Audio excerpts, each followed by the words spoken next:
So for the next thing, we're going to use this little guy. It's called the mini chopper.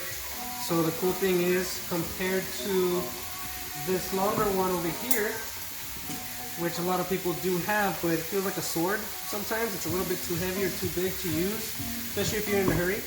So we created this little guy. It's kind of like the one that Rachel Ray uses, alright? So I'm going to cut the bell peppers here. Now what I'm going to do is I'm going to square it out around the seeds. That way you can take those out like that. What I'm going to do with this bell pepper, and I have an onion here somewhere too, is I'm going to put these into the juices of the meat that's left over, so we can kind of saute them and make a little, covering for it when you eat it with the tortillas. Okay. So the cool thing about this one, since it's not shaped upwards, you can still use it to rock the blade because it has a high knuckle clearance, but also you can use the tip to drag along the cutting board. That way, all it is just goes like that. Look how smooth that goes right through. Okay. Now you can cut thin slices, you can cut thicker slices, or you can just go like that and it'll go right through. Pretty cool. Right, same thing with this one. Take a little bit of the bottom part out. We don't need that. The seeds will come out by themselves, no worries. And then again, all it is just goes right through, just like that. So we'll do it a little slower. Woo. Man, if you guys can smell this pepper, it smells delicious. We're about to saute this thing.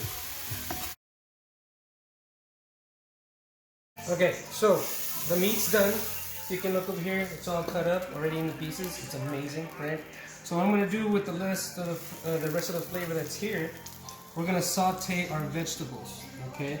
So what I'm going to do is I'm going to add on some butter to get some of this loosened up.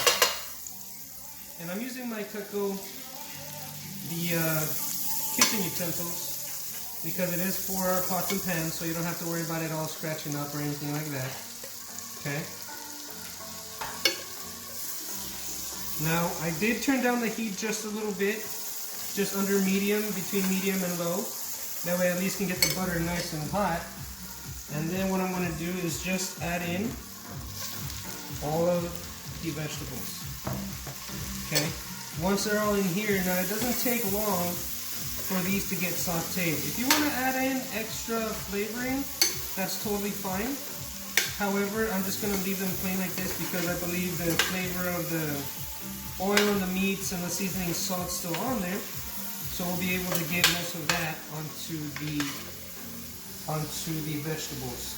You can see they're already starting to turn color, getting a little bit brown. After a few minutes of this, it'll be done, and then we can have it added onto our dish, put it into the tacos, on the side of rice, however else that you like to do it. And as you can see, the vegetables mixed with the butter is already taken off most of the brown stuff down here. So you'll get a nice full flavor and nothing gets wasted.